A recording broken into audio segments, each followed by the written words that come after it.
Assalamualaikum warahmatullahi wabarakatuh. Apa kabar semuanya? Mudah-mudahan semuanya dalam kondisi yang sehat. Dan guys, kali ini saya ada di daerah Tegalsari. Nah, ini merupakan wilayah yang ada di Denpasar Barat ya. Dan itu ada bis yang dijadikan ya moda transportasi umum lah untuk kawasan daerah Tabanan, Badung, kemudian daerah Gianyar dan juga di daerah Denpasar. Oke guys, ngobrol-ngobrol soal Denpasar. Denpasar ini memang saat ini ya untuk kendaraan umumnya atau transportasi umumnya ini udah semakin langka ya guys ya, dan memang perlu ada peremajaan lagi, penambahan lagi, dan perlu digiatkan lagi karena kadang-kadang sih daerah sini agak macet gitu guys ya, terutama arah ke Kuta. Dan untuk daerah Tegalsari yang tadi itu, ini merupakan sebuah terminal yang ada di Denpasar Barat. Dan dulu kalau orang dari Jawa, dari ini ya turis-turis juga ya, kadang-kadang kalau dari arah Ubung ya, terminal utamanya zaman dulu ya di daerah Denpasar dan juga Bali. Nah, pasti ke daerah Tegalsari ini guys. Dan pastinya sih kalau mau ke Kuta maksudnya ya, dan pasti transit dulu di sini ya. Tapi sekarang berhubung terminal Tegalsari ini udah sepi gitu ya, makanya banyak yang ini ya beralih gitu ya, nggak lewat sini lagi, tapi langsung menggunakan jasa taksi gitu ya, atau mungkin ojek langsung. Dan ini dia guys, jalan yang saya pingin tunjukin ke Anda. Ini merupakan jalan Batu Karang ya. Oke, jalan Batu Karang ini merupakan jalan yang kalau menurut saya sih ada tempat-tempat yang bagus ya untuk ini diamati ya guys ya. Terutama buat yang ini yang penyuka sejarah.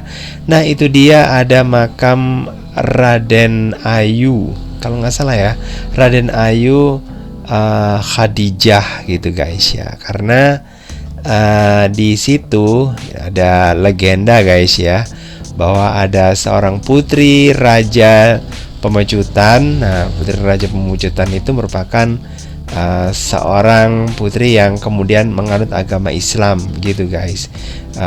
Ya bisa diketahui sendiri bahwa Bali dengan masyarakat yang mayoritas beragama Hindu, pasti keluarga rajanya ya jelasnya beragama Hindu ya. Nah, karena Raden Ayu Pemecutan ini ini ada, bukan Raden Ayu Pemecutan ya, tapi Raden Ayu Khadijah ini setelah berubah namanya ya, setelah menikah dengan salah seorang ini ya pangeran dari Madura. Nah, kalau nggak salah gitu ya. Nah, itu kemudian pindah agama guys, dan ya malang lah guys ya kejadiannya gitu, karena pada suatu sore gitu ya, mungkin maghrib atau isya gitu, kayaknya maghrib deh ya. Nah, Raden Ayu ini Khadijah itu ketika lagi sholat maghrib. Nah, ini banyak orang yang mengira bahwa Raden Ayu Khadijah itu melakukan ilmu pangleakan itu ya, atau ilmu hitam yang ada di Bali dengan biasanya sih memang menggunakan baju atau kain putih gitu ya. Dan mungkin mukena yang dipakai oleh Raden Ayu Khadijah ini dianggap sebagai ini ya pakaian atau kostum ya untuk pengleaan gitu guys. Makanya Raden Ayu Khadijah ini kemudian ya ini sih menyerahkan dirinya gitu guys ya, meskipun dia merasa nggak salah gitu guys. Dan akhirnya ya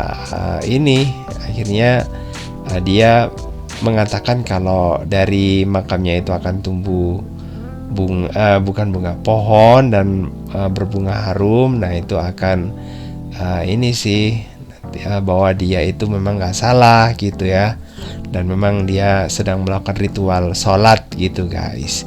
Oke, dan di sebelah sini, nah kita lanjut lagi nanti ya guys ya. Ceritanya kita lihat di sini ada beberapa pura ya yang digunakan untuk melengkapi gitu guys, untuk ritual-ritual, karena di dekat sini itu dekat setre atau dekat tempat untuk pembakaran mayat ya, atau jenazah gitu guys. Dan di sini kita bisa menemukan ada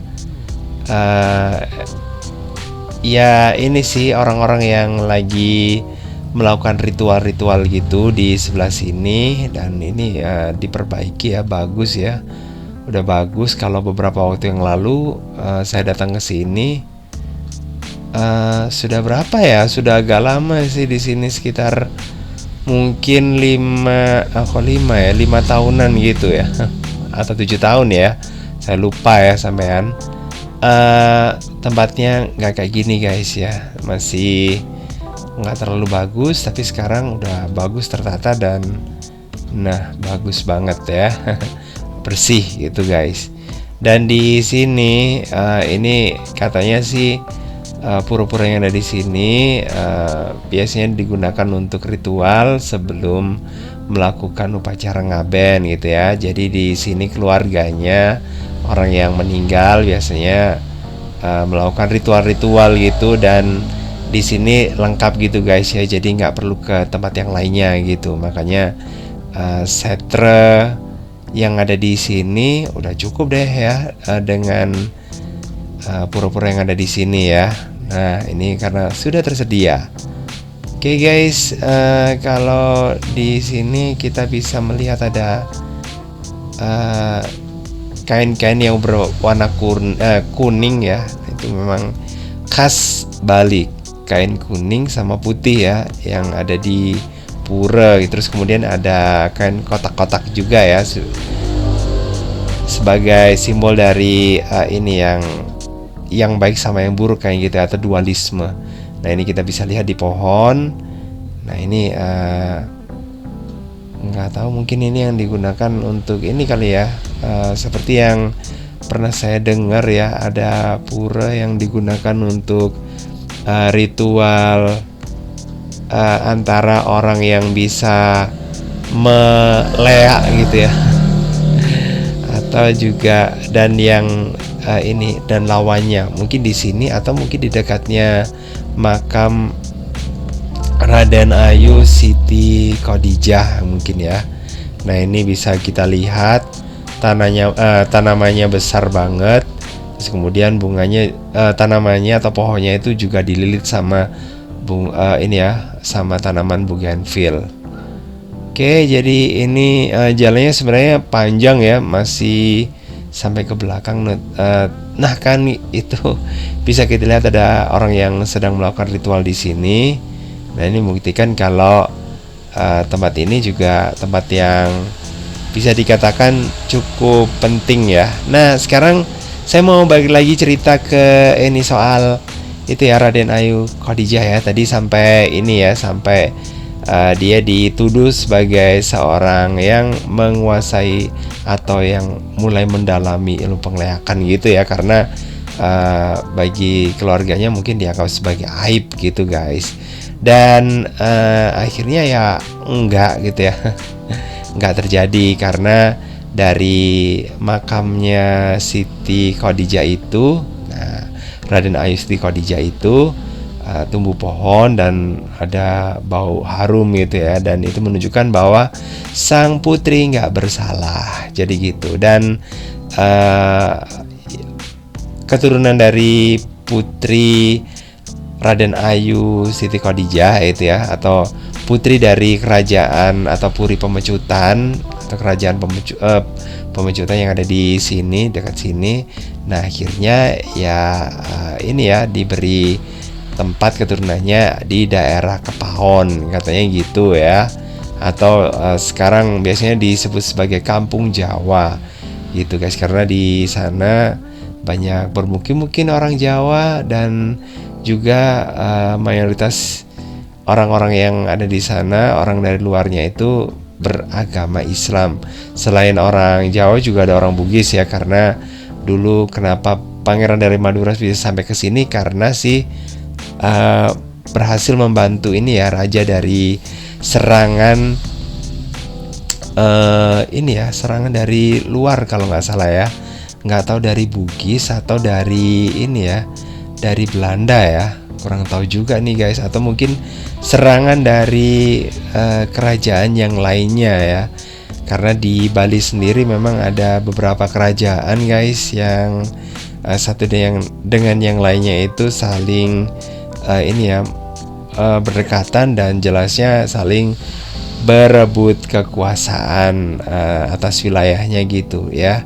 Dan untuk raja yang ada di Pemecutan sendiri, nah ini wilayahnya ya sampai daerah Kuta juga ya.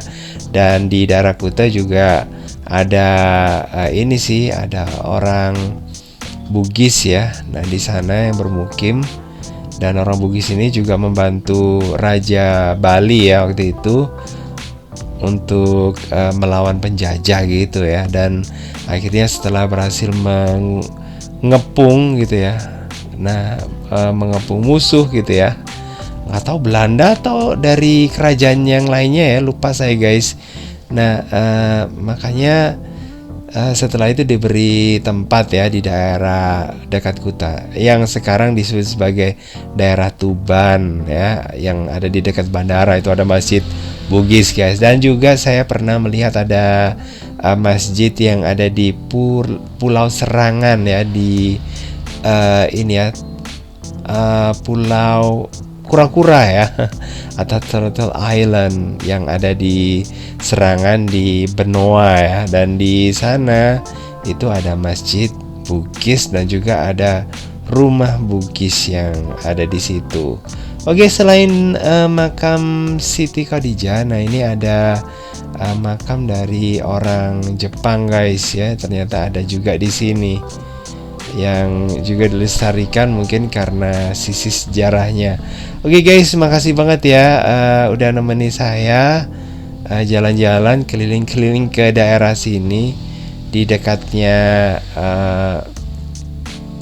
ini ya, Terminal Tegal ya. Nah ini kalau yang ini makam Raden Ayu Siti Khadijah gitu ya ada di dalam sana ya. Oke, biasanya banyak orang dari ini sih, dari daerah luar Bali ya, yang juga mampir ke sini untuk berziarah gitu. Oke, sekali lagi makasih banget udah gabungan. Jangan lupa ya untuk like, subscribe, komen, dan share untuk mendukung channel ini. Dan saya kira wassalamualaikum warahmatullahi wabarakatuh. Sampai ketemu lagi di video berikutnya. Bye.